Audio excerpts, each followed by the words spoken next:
ассалому алайкум дӯстони азиз, бародарону хоҳарон ва касое ки моро гӯш доред. аввалан бар шумо саломатӣ хоҳон ҳастам.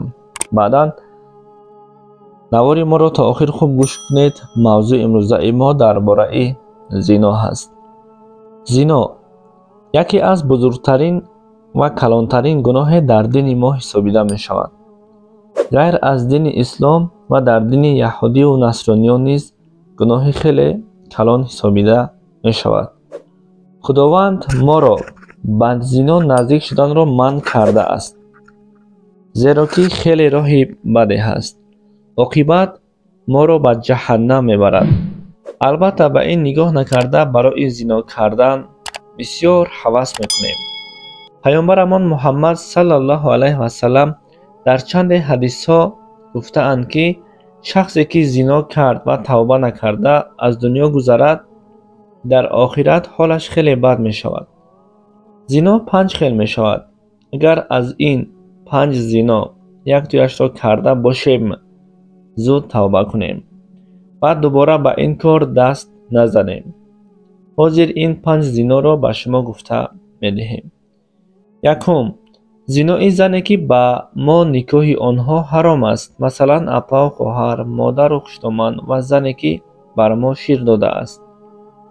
пайғамбарамон саллаллоҳу алайҳи васалам дар ҳадисе чунин гуфтаанд: шахсе ки бо марҳамила зино карда бошад, ба ҷаннат дохил намешавад.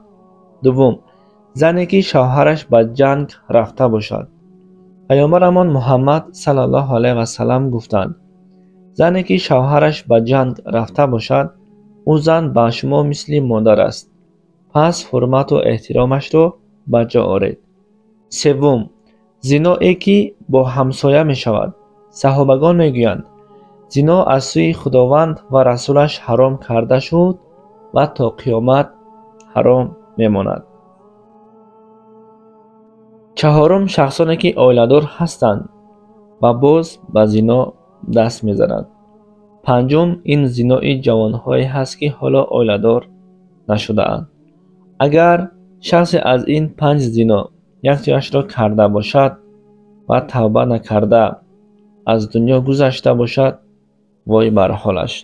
албатта дар ин бора бисёр ҳадисҳо ҳаст, бисёр суханҳо ҳаст ва бисёр корҳое ҳаст ки валекин ин нафси инсоният то вақте мақсад имон то дар дили мо шумо мустаҳкам нагардад, завқи зино и дар нафси шайтонии мо ҳаст.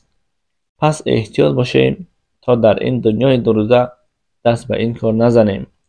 агар ки карда бошем, худованд хеле зоти меҳрабон аст, худованд раҳмону раҳим аст ва албатта ҳамаи корро мебахшад, ҳамаи гуноҳҳои моро мебахшад.